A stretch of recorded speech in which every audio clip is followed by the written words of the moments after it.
Fíjate que mi película favorita este año ha sido A Real Pain. A mí me ha sorprendido realmente, no era de mis favoritas desde que leí las reseñas, pero en cuanto la vimos sí me gustó mucho. Yo creo que es una de las sorpresas del año, no por grandilocuencia, sino por profundidad. Sí, pero fíjate que aun cuando es muy profunda, realmente es muy natural. O sea, es muy natural la Exactamente. forma en cómo interactúa. Jesse Eisenberg, que seguramente la mayoría lo conocen por red social, por haber protagonizado esta película de Facebook, es quien escribe y dirige A Real Pain, un verdadero dolor o un dolor real. Y es una de las películas que está compitiendo por todos los premios, pero particularmente vamos rumbo a los Óscares 2025 y es una de nuestras grandes favoritas. Hola, ¿qué tal? Yo soy Séptimo Sentido y este es el podcast. Yo soy Alejandra Y yo soy Pablo. y hoy queremos platicarte un poco de lo que nos pareció A Real Pain. Una película que se siente mucho más íntima, que se siente, para mí es una película muy necesaria en estos momentos y es lo que la hace una de mis favoritas, aun cuando está compitiendo con grandes producciones como son Cónclave, Wicked, eh, Emilia Pérez, que ha sido súper controversial. ¿Qué te parece a ti? ¿Qué es lo primero que piensas cuando decimos A Real Pain? Pues el nombre lo dice todo. Pocas veces he escuchado que el título de la película refleje la esencia y creo que en español obviamente significa un dolor real, ¿no? Y creo que es un retrato muy bueno que hace el personaje secundario en este caso, que para muchos piensan que debería ser el principal, Culkin, sobre el problema que tiene un ser humano cuando tiene depresión. Se me hace muy interesante cómo lo manejan. Bueno, ya te nos adelantaste muchísimo, pero primero vamos a hablar un poquito de qué se trata sin spoilers, ¿te Ok, parece? me parece bien. Bueno, A Real Pain es la historia de dos primos que se embarcan en este road trip en búsqueda de entender su historia. Su abuela había sido una sobreviviente del Holocausto, nacida en Polonia, y ellos por primera vez se embarcan a conocer ese país y a conocer un poquito de dónde vienen, pero esto es solo el pretexto para entender mejor a los personajes, ¿cierto? Sí, de hecho, si tú no lees nada de qué se trata la película, empieza con algo que es muy cotidiano actualmente. Los dos personajes están en una cita para encontrarse en un aeropuerto. Entonces, desde ahí, sin contar spoilers, se me hizo muy interesante cómo manejan esta interacción de cuando uno va al aeropuerto, llega, la espera y demás, que yo creo que todos los que hemos volado nos vamos a identificar perfectamente. Lo hacen de una manera muy natural y muy interesante de entrada, ¿no? Y desde las primeras escenas, Jesse Eisenberg nos presenta a los personajes como dos personalidades totalmente distintas y que vamos a ir revelando poco a poco en la trama. Sí, de hecho, el personaje de Culkin va poco a poco, vamos conociendo poco a poco a los dos primos, ¿no? Sin embargo, pues es difícil no decir spoilers, pero sí habla de un tema muy álgido, como tú te referías anteriormente, sobre el holocausto. Habla sobre el holocausto, pero a mí lo que se me hace muy interesante es que no habla del holocausto cuando se desarrolla, obviamente, sino posteriormente. Claro, y creo que es un tema muy relevante en 2025 porque las nuevas generaciones no todos entienden la complejidad y la tragedia de lo que fue la Segunda Guerra Mundial y el papel de la Alemania nazi en, pues, lo que ahora son todos estos hijos y nietos de inmigrantes en muchísimos países de América, pero en este caso, pues, en Estados Unidos. Y sí, sí, vamos a tener spoilers, pero antes de ir ahí, queremos decirles algunos puntos de por qué les estamos recomendando la película. ¿Qué destacas tú de este filme para que vayan a verlo, ya sea en cines o ya sea en la comodidad de su hogar, pero que no se la pierdan? Lo principal, que parece muy simple, es que se te pasa rapidísimo la película. Es de esas películas que son tan entretenidas que se te pasan como si fuera menor tiempo de lo que es. Es una película creo que casi de 2 horas, pero no se siente. Es muy rápido toda. Exactamente. Yo destacaría el guión de Jesse Eisenberg, acaba de ganar el premio BAFTA y precisamente vayan a buscar su entrevista una vez que había ganado el premio, porque decía que sentía que lo entendían mejor en Inglaterra que en Estados Unidos. Y yo hacía un poquito el comentario a tono de broma de que el europeo es un poquito más profundo en estos temas en promedio, pero bueno, los queremos invitar a todos para que formen su propia opinión. Sin duda, y tú lo decías mientras la veíamos, ninguna línea está desperdiciada en la película. Sí, yo creo, y tú también lo has comentado cuando hemos tenido pláticas entre nosotros, que una buena película sin un buen guión es imposible. O sea, puedes tener una buena fotografía, puedes tener una buena ambientación, puedes tener muy buenos efectos especiales, pero lo básico es el guión. Y el guión se refiere muchas veces o se referencia a los diálogos. Y en este caso, los diálogos son diálogos que te puedes identificar muy fácilmente con ellos. Exactamente. Y bueno, estos, los actores que encabezan la película, Jesse Eisenberg y Kieran Culkin, a quien, si ustedes vieron Succession, es uno de los hijos del protagonista, que hace también un gran papel en esa serie, una serie imperdible. Pero sin duda, yo creo que otra de las razones por las que hay que ir a ver a Will Payne es por las actuaciones. Sí, totalmente. Sí, porque en realidad son pocos actores los que salen, actores y actrices, porque generalmente suele haber muchos personajes secundarios y en este caso no, es un pequeño grupo de actores que cuando vean la película se van a dar cuenta, porque lo digo, y sin embargo se siente muy íntima la película y muy interesante precisamente por esa contención, ¿no? Por ahí hay una actriz sorpresa que no sé si nos quieres platicar un poquito quién es y cuál es su papel dentro de la trama. Bueno, para los que vimos películas ochenteras, pues vamos a recordar mucho una gran película donde ella sale junto a Patrick Swayze. Es una película que en español se tradujo como Baile Caliente, en donde ella era un personaje que iba a un campamento y descubría a un profesor que era Patrick Swayze y se volvió un clásico. De hecho, la música y los bailes de esta misma película y esta protagonista es la que sale. Para quienes no la han visto, no se vayan con el título porque es una película casi que clasificación B, podríamos decirle. Sí, pero por supuesto. Que, bueno, pero la actriz es Jennifer Grey, quien hace un papel aquí secundario en A Real Pain, pero es muy... Ningún personaje creo yo que está desperdiciado en la trama. Los personajes llegan a hacer un pequeño tour a Polonia y ahí es donde vamos a toparnos con los demás actores que acompañan este ensamble. Sí, no, recapitulando lo que dices, sí tienes razón. En inglés, la película que me refería se llama Dirty Dancing, ¿no? O que es como baile sucio, digamos, pero siempre las traducciones en español sabemos que son muy variables, ¿no?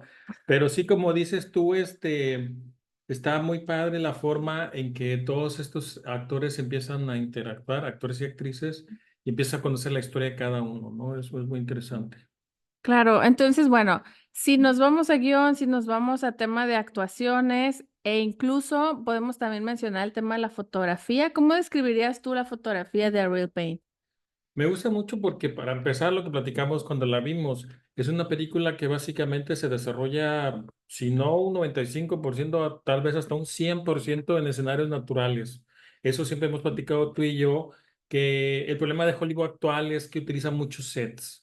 Hay veces que se entiende cuando utilizas un set, por ejemplo, películas clásicas como Dogville, se presta para tener este ambiente como teatral de set, pero es lo que me gustó. La fotografía tiene unos escenarios naturales y arquitectónicos espectaculares de Polonia y de Europa, precisamente.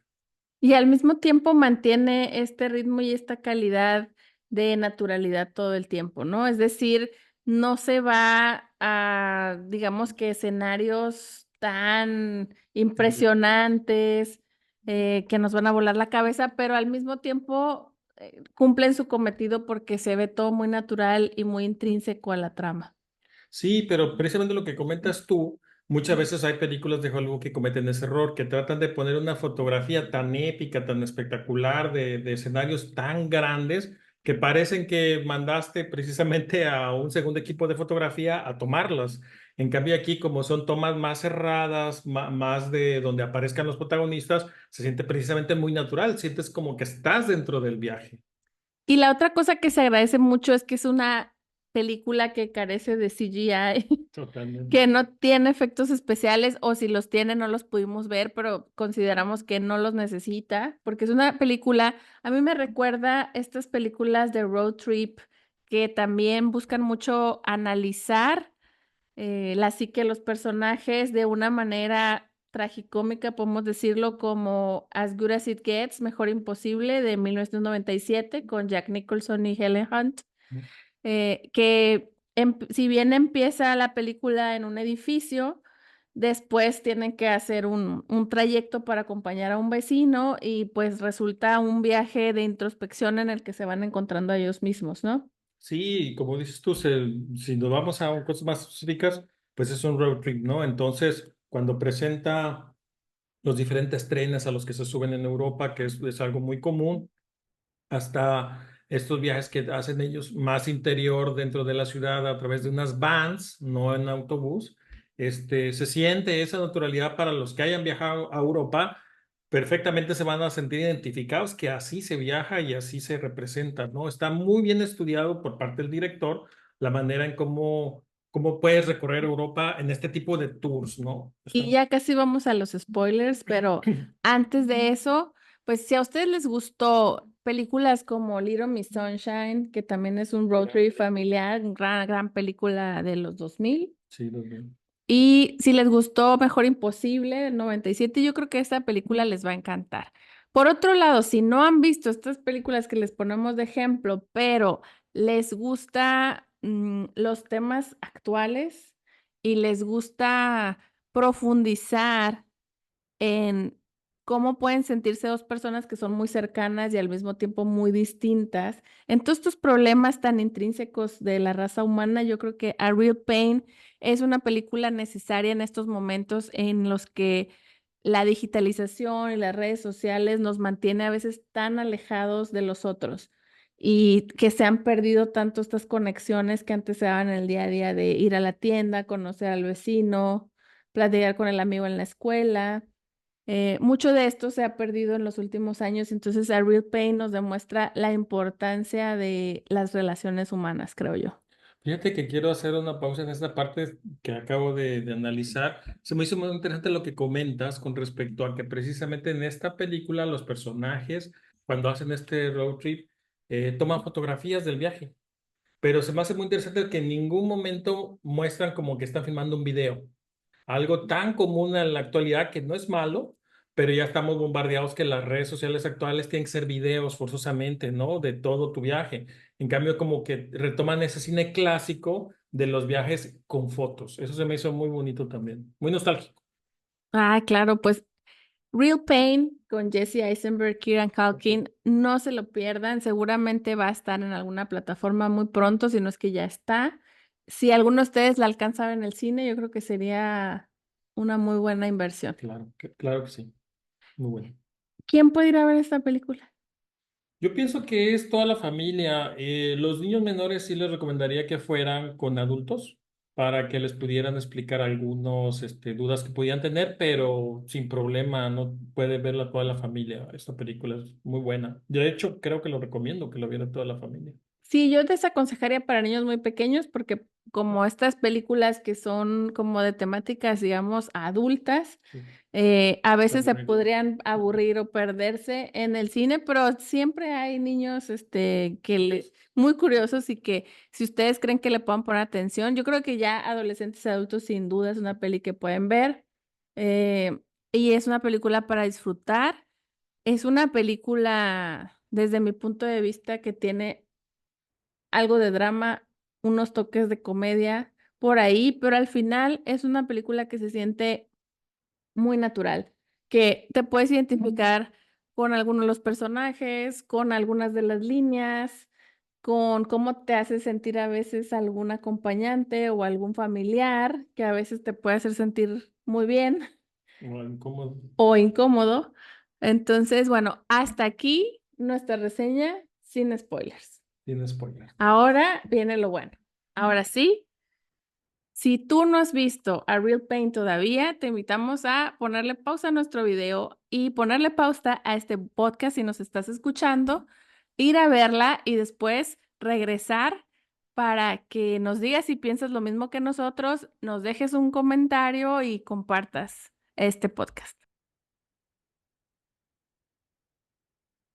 Esta es la segunda parte de nuestro episodio 1, Séptimo Sentido. Estamos hablando de A Real Pain y ahora sí le vamos a contar toda la peli y cuáles fueron nuestras reacciones al verla. Claro.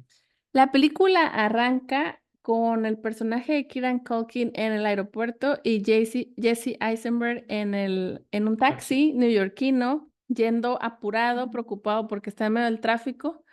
¿Qué te pareció esta escena? Me gustó mucho porque insisto que cuando todos los que viajan, se van a sentir estas dos partes, ¿no? El que lo planea muy bien, llega muy a tiempo al aeropuerto, en este caso Culkin, incluso con exceso de tiempo llega, y la persona que ya va muy apurada porque siente que ya va tarde, en este caso Eisenberg. ¿Les ha pasado? Sí, exactamente. Y cómo Iceberg va preocupado totalmente de que si va a llegar temprano o no su primo, cuando es todo lo contrario, ¿no? Así es muy curioso porque el personaje de Jesse Eisenberg está súper preocupado de que su primo esté a tiempo en el aeropuerto, de que no llegue tarde. Eh, Notamos desde esa primera escena que el personaje tiene algo de ansiedad y que es un poco obsesivo Ujú. y está mandándole mensajes a su primo, a veces en el tráfico, y luego ya le dice, ya no, ya libre el tráfico, ya casi llego, no he llegado, tú ya llegaste. Y todo ese mismo tiempo estamos viendo cómo Kieran Culkin está tranquilamente sentado en el aeropuerto esperando sin ningún tipo de Yes. estrés ni depresión. No, sí, de hecho, ahí es un muy buen planteamiento del director para presentarnos desde un principio que la personalidad de los primos, ¿no? Como dices tú, Eisenberg, una persona muy estructurada y Culkin una persona muy libre, una persona que pareciera que no planea las cosas, pero te vas dando cuenta en ciertos detalles que no es necesariamente así, ¿no? Así es, o por lo menos no en todo, ¿verdad? Después viene esta escena en que se reencuentran y nos damos cuenta que tienen un buen tiempo sin verse. El personaje de Jesse Eisenberg está súper sorprendido de que el primo estaba ahí en tiempo y forma y el primo está súper feliz de volver a verse. Sí, no, de hecho, a mí se me hace muy interesante que también empieza a plantear el punto de, como dices tú, de que como no se han visto en mucho tiempo y cómo van a hacer un viaje tan especial, porque no están viajando a una ciudad cercana, están viajando a Europa, que todos los que han viajado saben que son bastantes horas las horas de Nueva York hacia, en este caso, Polonia. Me imagino que hasta han de haber hecho alguna escala y cómo estos personajes, de hecho ya desde el avión empiezan también a desarrollar esta interacción de una parte ansiosa con Eisenberg y una parte más ligera, a veces un poco chocante de parte de Colkin, ¿no? Sí, nos damos cuenta también que Jesse Eisenberg cede algunas cosas por su primo, como el asiento en la ventana.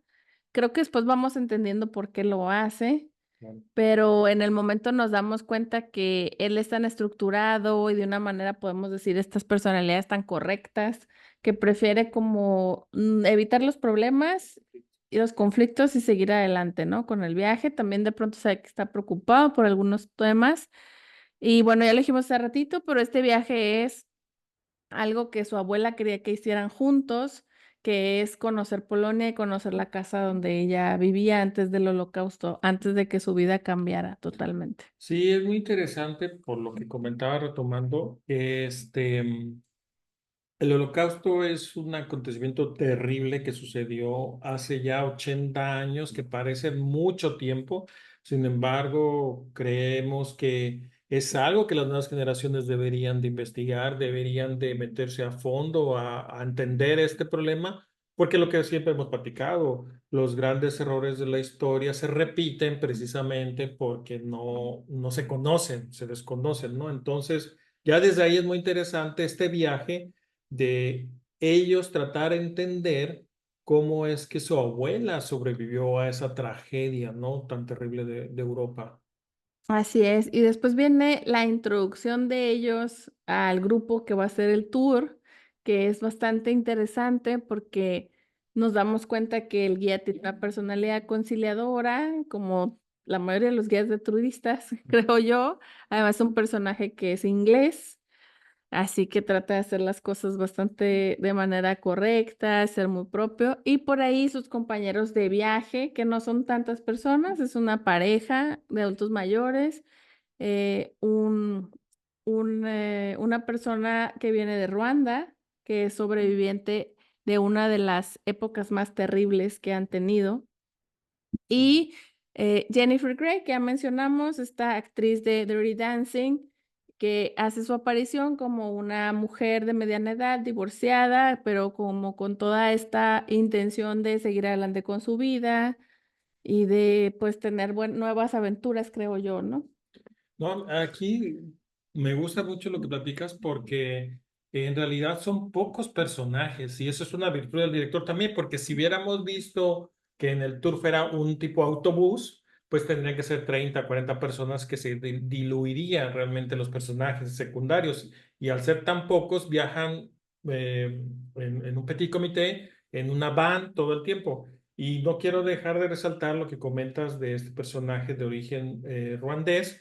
Qué curioso y lo importante muchas veces de ver otras películas, ¿no? Inmediatamente se nos vino a la mente esta película, El Hotel Ruanda, una película maravillosa Buenísima. en el sentido de que explica esta tragedia también de Ruanda en cuanto a un genocidio que existió y cómo es maravillosa en el sentido del poder de sobrevivencia que tuvieron los personajes que aparecen ahí. Entonces, este personaje de este actor que representa es muy curioso también porque pues lo saca de onda, ¿no? Porque pues es el único no judío en realidad de los que van a visitar.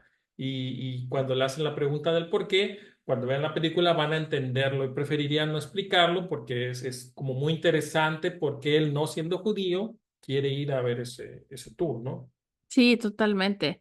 Y vamos conociendo a los personajes. Creo que es un viaje muy agradable porque primero nos presentan a un Kieran Culkin totalmente extrovertido, que le gusta conocer a las personas, mientras que Jesse Eisenberg se queda retraído, le cuesta precisamente conocer gente nueva, y ve que su primo es capaz de entablar conversaciones con quien sea, le gusta conocer gente, le gusta entender a las personas.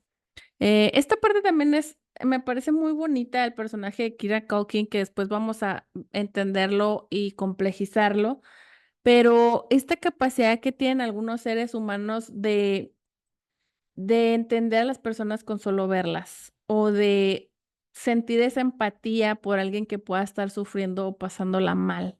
Entonces, Kieran Culkin es capaz, su personaje es capaz de entender cuando una persona está pasando un mal momento. Después nos vamos dando cuenta que es porque, pues, es una especie de reflejo que él ve en las demás personas. Pero es un detalle muy bonito que creo yo que de manera sutil Jesse Eisenberg aprecia mucho y reconoce y quisiera ser como él en ese aspecto, pero definitivamente no lo es.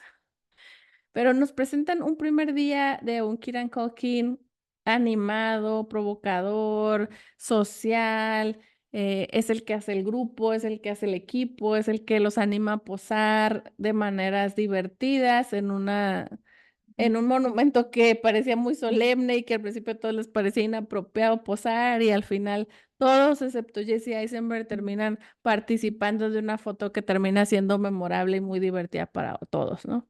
Sí, de hecho, ese primer planteamiento del personaje de Kira Culkin nos permite entender que es una persona muy extrovertida. Como dices tú, esas personas que tienen la capacidad, como posteriormente se va a referir el personaje Heisenberg posteriormente, es de esas personas que pueden entrar a un cuarto y deslumbrar. Eso sí es una característica que no todos tenemos. O sea, hay gente más introvertida o hay gente más seria y hay personas como este personaje que realmente pueden llenar o iluminar incluso una habitación. Hablas del carisma, ¿no? Que ya con el que naces, ¿no? Así Entonces es. es muy interesante.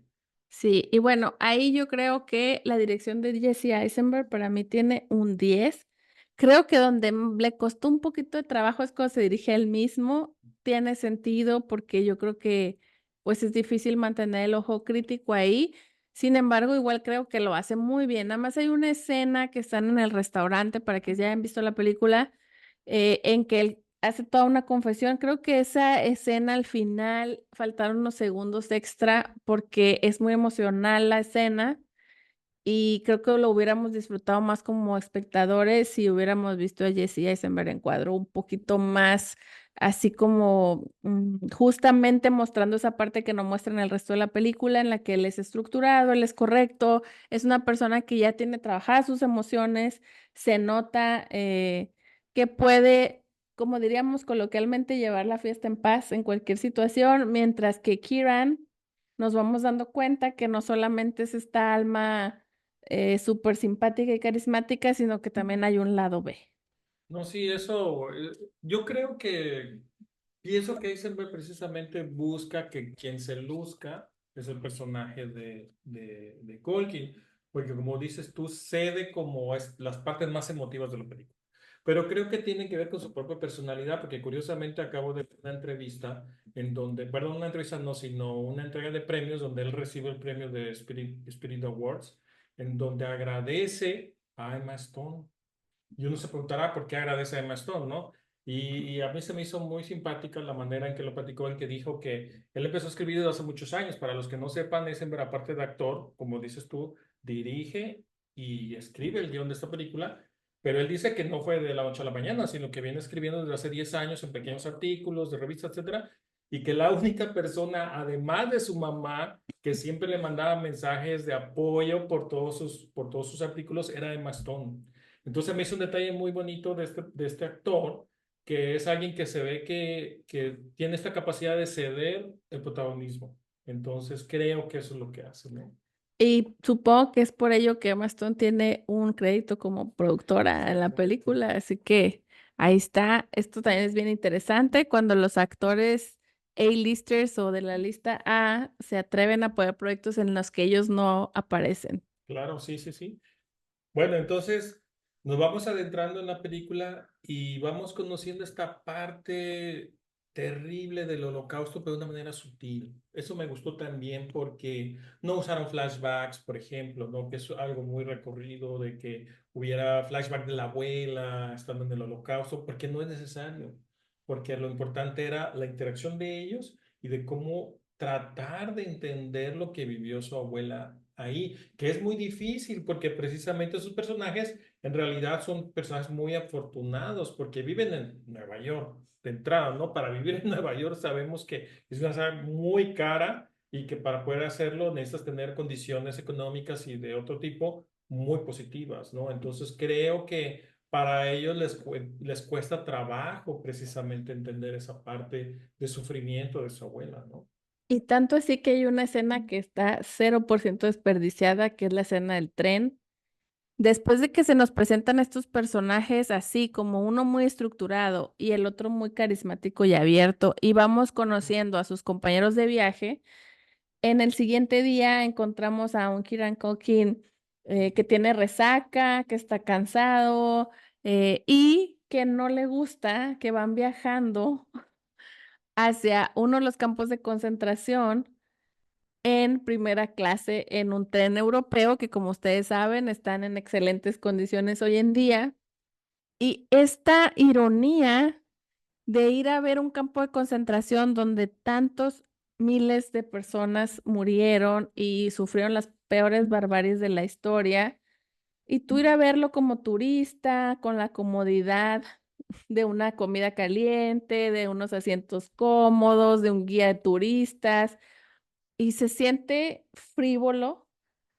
Y hay una escena que a mí me parece una de las mejores como ensamble, en la que aparece el guía de turistas, aparecen todos sus acompañantes, esta pareja, esta mujer divorciada, este chico de Ruanda y los dos primos, y todos forman una opinión a partir de lo mismo, de ese mismo tema.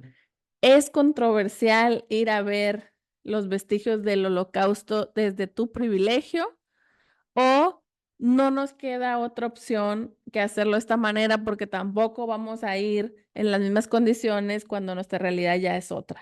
¿Qué No, opinas? es muy interesante porque como bien dices, o sea, una crítica muy sutil al llamado turismo del horror, porque es precisamente como dices tú, ir en primera clase con todas las comodidades a un campo de concentración que es horrible en realidad lo que sucedió ahí y que tiene que ver con lo que hemos visto en muchas fotos de Instagram en los últimos años, en donde la gente, estando en estos campos de concentración, no está mal que se tomen fotos, ¿eh? Yo, no, yo considero que si tú vas, pues tomarte una foto, pero con respeto. Y sin embargo, se ve a la gente sonriendo, tomando fotos con poses de bufón, con bromas. Creo que sí es una crítica precisamente a esta parte muy interesante y como dices tú, nos muestra, no nos trata de leccionar tampoco, no, no trata este personaje cuando saca el tema, Culkin, de que los demás convencer, no convencer a todos, ¿no? Porque de hecho, como dices, tienen diferentes respuestas y eso es lo interesante, ¿no? Del tema. Creo que por eso se merece todos los premios que reciba como guión Jesse Eisenberg,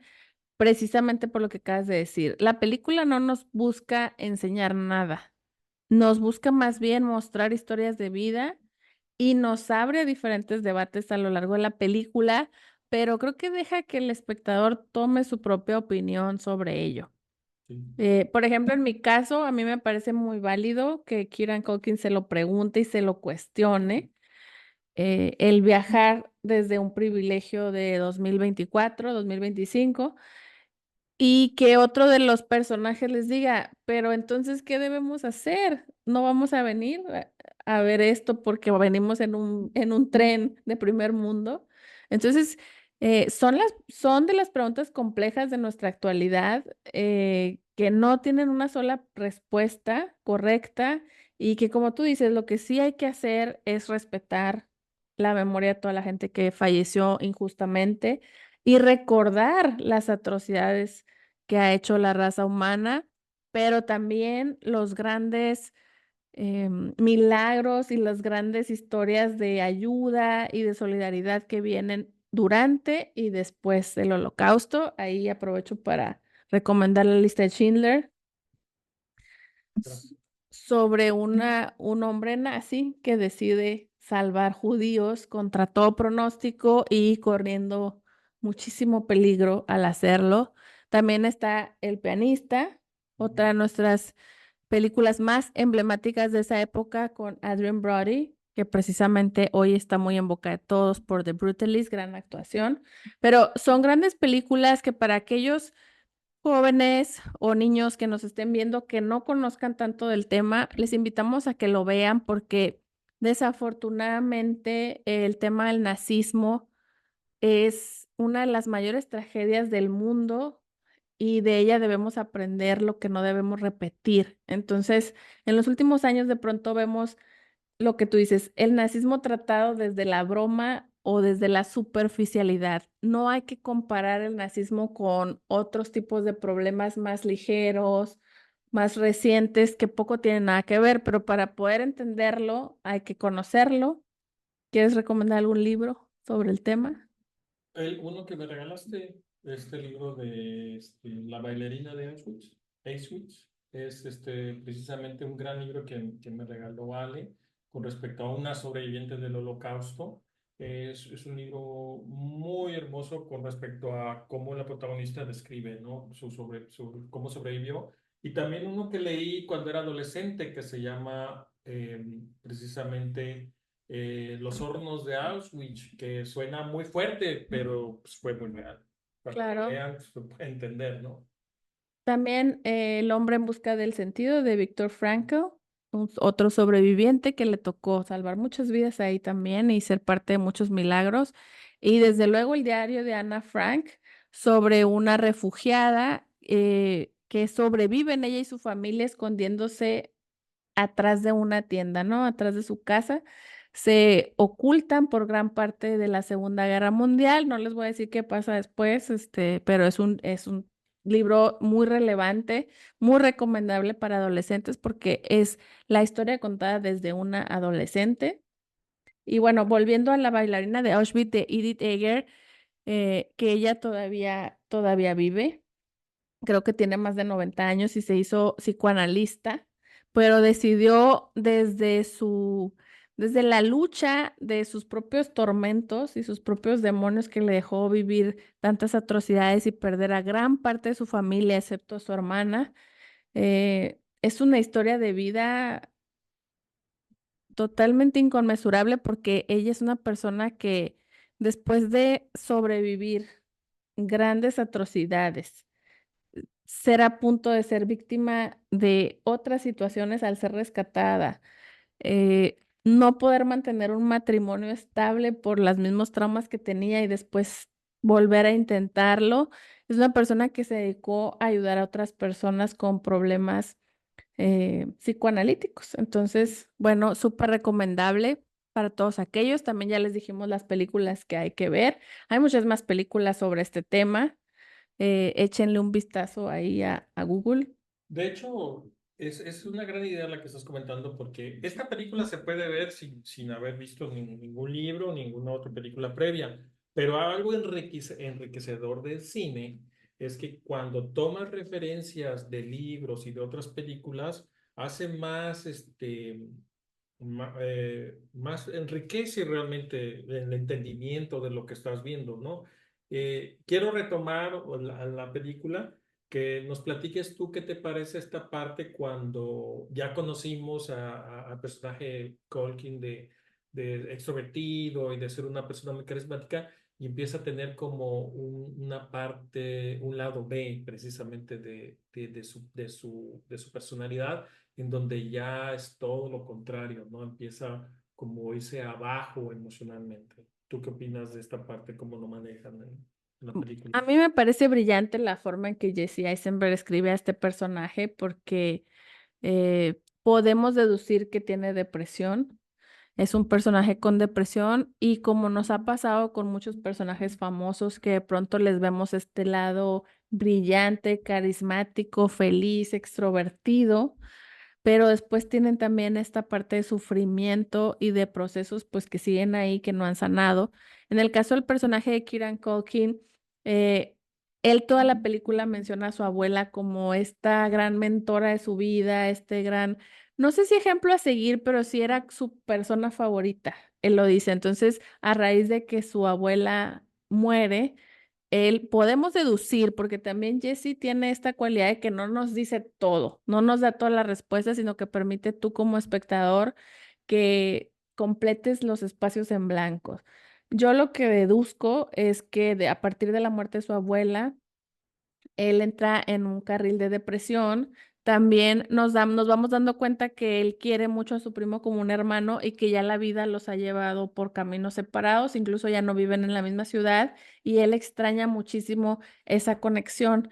Incluso recapitulando la película me doy cuenta que muchas veces él relaciona al personaje de Jessie con su abuela. O sea, Jessie es su abuela, es la abuela. De su eh, personalidad. en su personalidad, pero incluso hasta le dice, tienes los pies de la abuela, o sea, todas las características que a él le gustaban de su abuela, creo que las ven su primo y nos las van regalando poco a poquito.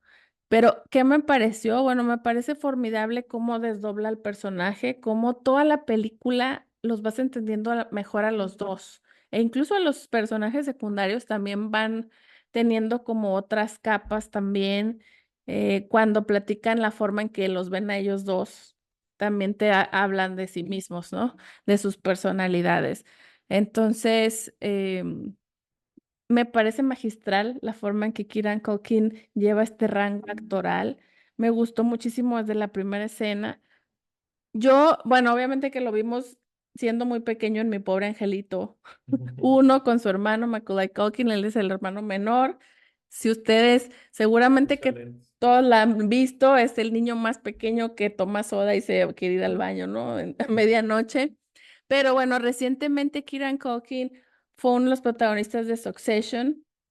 Es uno de los cuatro hijos del protagonista y están, para quienes no han visto la serie Succession, todo gira en torno a un magnate de los medios americanos y cómo tres de sus cuatro hijos quieren heredar el imperio, ¿no? Entonces, Kieran Culkin hace un personaje fenomenal que tiene un arco muy bueno, ¿no? Porque empieza siendo solo un niño mimado y pasa a convertirse en una persona con mucho ingenio para los negocios, ¿no? Con todos estos matices que tiene Succession, pero es un tipo de personaje totalmente diferente al que vemos en A Real Pain y eso me gusta desde la primera escena, que no se parece nada al Kieran Culkin que hemos visto en otras películas. La forma en que hace este personaje desenfadado es un personaje que desde la primera escena vimos que se viste de manera relajada, la mochila que usa está un poco despeinado, vive la vida o parece que vive la vida de una manera mucho más ligera que el primo que tiene un trabajo estructurado, una esposa, una familia. Y después vamos viendo todas estas sombras que tiene también y creo que su trabajo es formidable. Kieran Culkin hasta ahora ha ganado el Golden Globe, el Critics' Choice Award, el BAFTA, los premios de los críticos de Nueva York, de Los Ángeles, de Toronto, de Londres. Les prometo que no los estoy leyendo, pero tiene muchos más premios y creo que debería ganar el Oscar como mejor actor de reparto. Sí, yo creo que dijiste ya prácticamente todos con respecto a cómo representa a un personaje con depresión. De hecho, yo creo que no había visto un personaje que retratara tan bien cómo sufre ese síndrome desde Bradley Cooper. Bradley Cooper en una película que tal vez conozcan que se llama Star is Born junto a Lady Lady Gaga, Gaga. hace un trabajo excepcional sobre una persona con depresión aparentemente exitosa. Y en este caso me sorprendió que yo pensé que iba a pasar mucho tiempo para ver un personaje similar tan bueno. Y aquí se ve que estudió muy bien Eisenberg los diferentes matices de la depresión, porque puedes notar incluso como esta bipolaridad de los depresivos, ¿no? En donde puede ser una persona un día totalmente alegre y extrovertida y otro día pues irte hasta el fondo. De hecho, hay que recordar personajes reales como Robin Williams, que es un gran actor que desafortunadamente tuvo un final trágico, que cuando lo veíamos decíamos es un personaje súper alegre y en realidad no lo era en el fondo, ¿no? Y bueno, volviendo a esta parte de la abuela, a mí se me hizo muy bonito también que Eisenberg hace un homenaje a a los que vinieron antes de nosotros, ¿no? O sea, hablar de ese amor del personaje de Colkin sobre su abuela, no sobre su papá ni sobre su mamá, que hubiera estado bien, pero sino sobre alguien mayor que muchas veces en esta sociedad actual son menospreciados, sinceramente. Es un homenaje que le hacen muy bonito. De hecho, hay una escena donde platica algo de él junto a un evento que tiene con su abuela, que no quiero comentarlo porque pues, es muy bonito esa parte, pero me gustó esta parte precisamente de cómo Tolkien representa muy bien este amor hacia sus ancestros, pero al mismo tiempo muestra como este sentimiento de culpa, creo yo, de no saber cómo compensar el esfuerzo, sacrificio y dolor que tuvieron los sobrevivientes del holocausto para que ellos tengan una vida, la verdad, bastante cómoda en apariencia, ¿no? Así como los milagros que tuvieron que vivir, bueno, milagros podemos decir entre comillas, porque son toda esta serie de ayudas que viven la mayoría de los sobrevivientes del Holocausto para llegar a otro país. Acabamos de ver The Brutalist también, y justamente es una buena película que les podemos recomendar para que vean ejemplos de cómo la gente tenía que salir de su país o todo lo que tenía que pasar para llegar ahí, ¿no? Y pues sí, yo creo que se nota a la distancia que Jesse Eisenberg es un tema que conoce.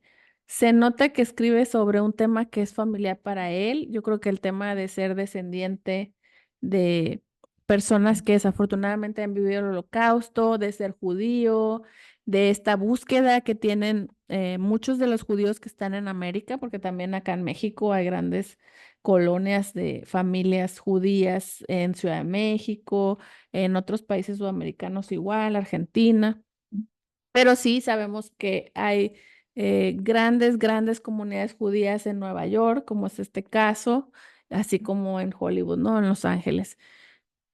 Se nota lo que tú dices, ¿no? El respeto con el que trata el tema, la profundidad con la que lo desarrolla y esta revalidación que se necesita.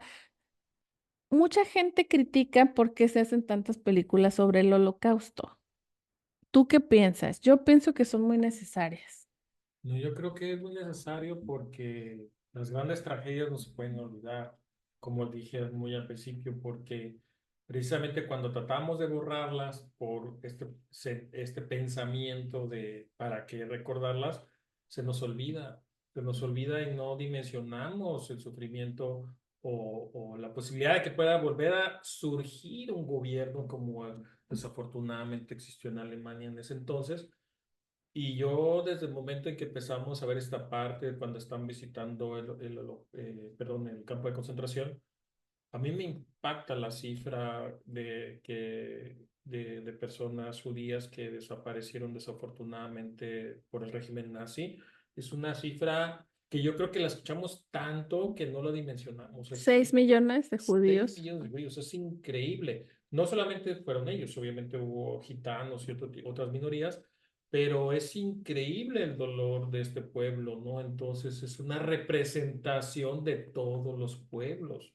Por eso se me hace interesantísima la conexión que platicamos al principio de esta tragedia con la tragedia del genocidio de Ruanda. Exacto. Y retomando ese personaje que viene de Ruanda, pues sí podemos, sin contar todo, sí podemos contar que él se siente identificado en este sentido de sufrimiento y sufrimiento heredado, ¿no? Y de cómo te tienes que representar en la vida, cómo deberías salir adelante después de haber vivido eso.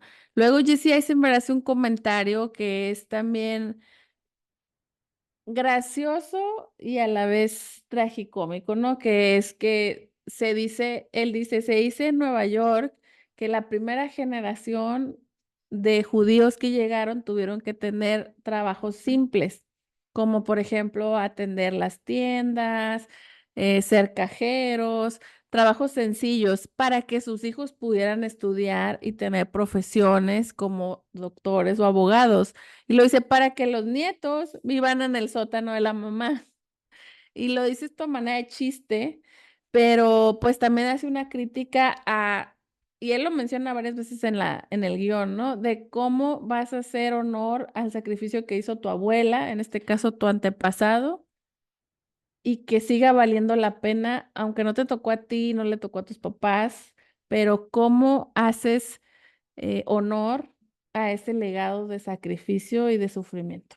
Sí, de hecho, hace una referencia a la banalización del horror, ¿no?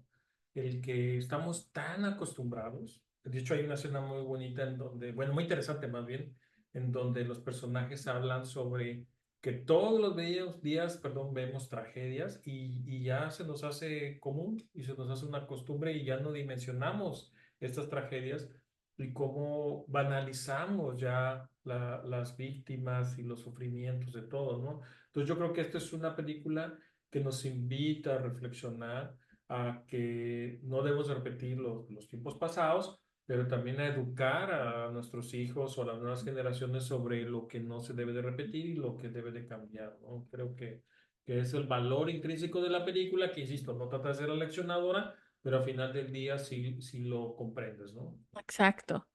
Y bueno, me acordé también de un gran libro que tiene su versión de cine, que es El niño de la pijama de rayas. Esa historia también es muy significativa porque habla de la unión accidental de un niño nazi que conoce a un niño que está dentro del campo de concentración y lo conoce a través de una reja sin saber que uno es libre y otro está atrapado.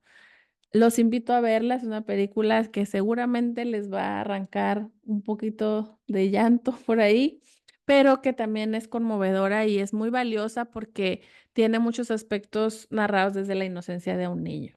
Sí, yo creo que volviendo a que, ¿por qué otro tema de la etnia judía? Creo que lo bonito de esta película es que te puedes identificar aunque no lo seas. ¿Por qué? Yo inmediatamente pensé en mis abuelos. Pensé en mis bisabuelos, de cómo ellos tuvieron que sacrificarse o tuvieron que realizar ciertos aspectos complejos de vida para que pudieran heredar un mejor futuro a sus descendientes. Entonces, eso es lo bonito de estas películas, que te puedes conectar aunque no pertenezcas al grupo que va dirigido la película, ¿no? Claro, es muy universal. Por ejemplo, yo también puedo pensar cómo mis abuelos tuvieron que migrar de una ciudad a otra también buscando un mejor futuro o por temas de tu trabajo. Entonces creo que también habla un poquito eso de los desplazamientos, ¿no? Sí, y bueno, ¿crees que tengamos que contar el final? Yo creo que no, ¿verdad? Yo creo que el final tendría que ser que descubra de los espectadores, ¿o qué opinas? Bueno, esta parte ya es con spoiler. Dijimos, ya estamos platicando para los que ya vieron la película. Yo sí quisiera platicar un poquito el tema del clímax. Igual no nos vamos a ir palabra por palabra y no vamos a repetir todo lo que pasa, pero yo creo que también es bien importante el momento en el que Jesse Eisenberg ya se desahoga porque está preocupado por su primo, se desahoga con sus acompañantes y menciona un acto un acto dramático que había ocurrido 6 meses antes, hasta ahí vamos a decirlo, por si alguien que no la ha visto se quedó hasta aquí, no vale la pena echarles a perder eso, pero al momento en que se atreve a soltar eso que era como una especie de secreto o secreto familiar, también empieza a desahogar su verdadero sentir, las cosas que le preocupan, las cosas que le gustan de su primo, las cosas que no, como nos pasa a todos con nuestra familia más querida, ¿no? Como con los hermanos o con nuestros padres, que los amamos, pero de pronto también hay cosas que son el lado A y el lado B que todos tenemos. Pero al mismo tiempo, hay una línea que sí quiero comentar, que es cuando le dicen, pero tú sí tienes como todo muy resuelto. ¿Por qué? Porque es un hombre familia, es un hombre estructurado, es un hombre tranquilo. Y él en ese momento dice, claro que no, claro que no tengo nada resuelto. Lo que pasa es que pues tengo a mi esposa, tengo a mi hijo y aparte tengo que trabajar y aparte hago meditación y aparte voy a terapia.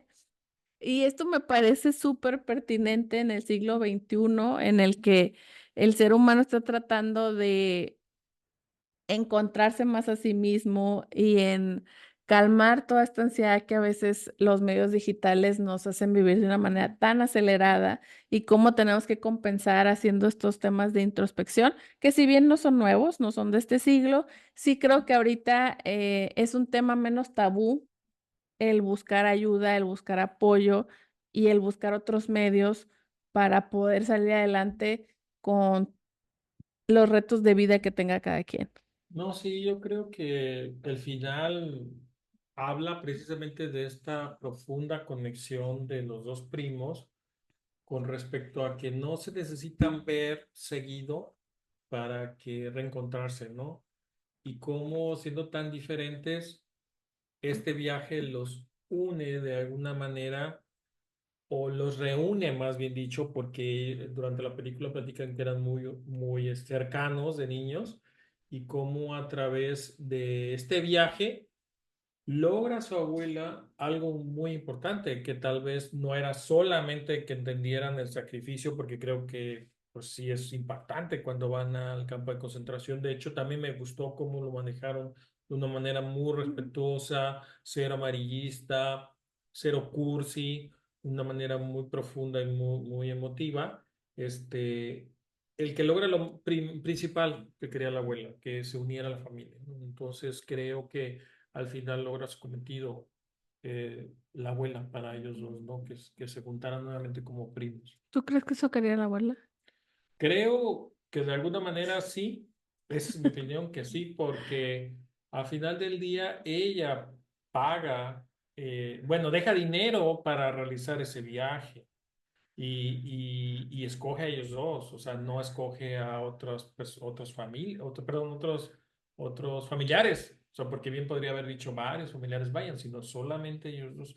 Y en su mente yo creo que sí pensaba que iba a ser un viaje introspectivo de ellos dos y que de alguna manera no es que se fueran a resolver los problemas, sino pudieran entenderse como personas diferentes, ¿no? Eso es lo que yo creo. Mm, ¿Tú qué opinas? Me gusta que lo que estás comentando no está en la película, ¿no? Entonces volvemos a lo mismo. Creo que Jesse Eisenberg nos deja este espacio como espectadores, confía en su espectador y como muchas veces lo decimos, sabe que el espectador es inteligente como para llenar los huecos, ¿no? Yo también lo podría leer como que la abuela quería muchísimo a sus dos nietos y probablemente era con los que más se identificaba y eran los que quería que hicieran ese viaje de vida, ¿no? Pero pues no está alejado de lo que tú piensas y creo que es muy bonito, justamente creo que con nuestras experiencias de vida uno llena esos huecos. Y logras sentir, yo creo que logramos sentir mucha empatía por ambos personajes. Seguramente ustedes no van a ser las dos personalidades, el estructurado y el que parece como un alma más libre, pero les aseguro que se van a identificar en muchos momentos con alguno de los dos.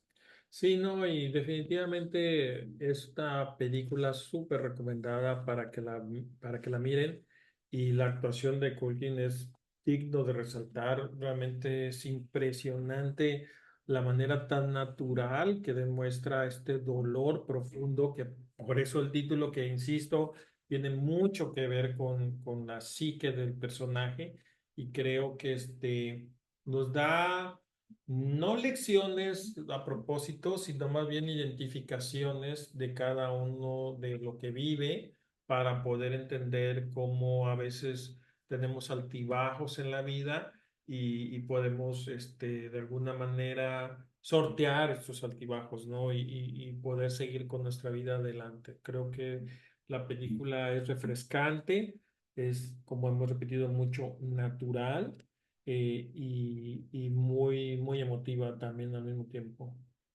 Sí, ya para cerrar, yo lo que quiero decir es que sí es una de mis películas favoritas del 2024. Hay otras que me gustaron mucho. La Sustancia también considero que es una peli muy refrescante que vamos a hablar de ella. Cinematográficamente tiene una propuesta muy llamativa y recientemente vimos The Brutalist Mm. y Conclave, que son dos grandes películas, así son películas grandilocuentes, como solemos decir en el cine, con grandes escenarios, con grandes actuaciones, con grandes tramas y complejidades, pero yo me quedo con A Real Pain porque creo que es el tipo de películas que necesitamos ver hoy en día. Tenemos muchos problemas actualmente. Hay muchos desastres naturales provocados, hay mucha división en el mundo, hay mucha discordia, hay mucha polarización. Y este tipo de películas desde un sentir más independiente. No estoy diciendo que la peli sea independiente, ¿no? Tiene grandes nombres y grandes productores detrás de ella, pero sí tiene ese feeling de una película más íntima, más natural, lo que decíamos, sin uso de recursos CGI. demasiado técnico, demasiado artificial. Es una película sumamente natural en la que las relaciones humanas son el centro y el corazón de la película y en el que el tratar de entender al otro es el que te lleva por este camino que se recorre de una manera muy, muy ágil y como tú lo dijiste, la película se nos pasa volando. Es una película que para mí la voy a ver varias veces más. Sí, totalmente de acuerdo contigo. Creo que ya prácticamente dijiste todo con respecto a la película. Más bien los invitamos a que la vean y que nos hagan comentarios con respecto a lo que platicamos para poder interactuar y con mucho gusto les contestaremos sus dudas o sus interpretaciones, ¿no? Porque es lo bonito de ver unas películas. Claro, por favor, déjenos en un comentario si ya la vieron. Si no la vieron, díganos si les gustaría verla. Y por favor, platíquenos si están de acuerdo con lo que comentamos aquí o si creen que no, no es para tanto o no concuerdan con nuestras opiniones. También nos va a encantar saber de ustedes. Esto es Séptimo Sentido, Ale, y este es nuestro podcast. Espero que nos sigan, suscríbanse en diferentes medios y en nuestro canal de YouTube. Hasta luego.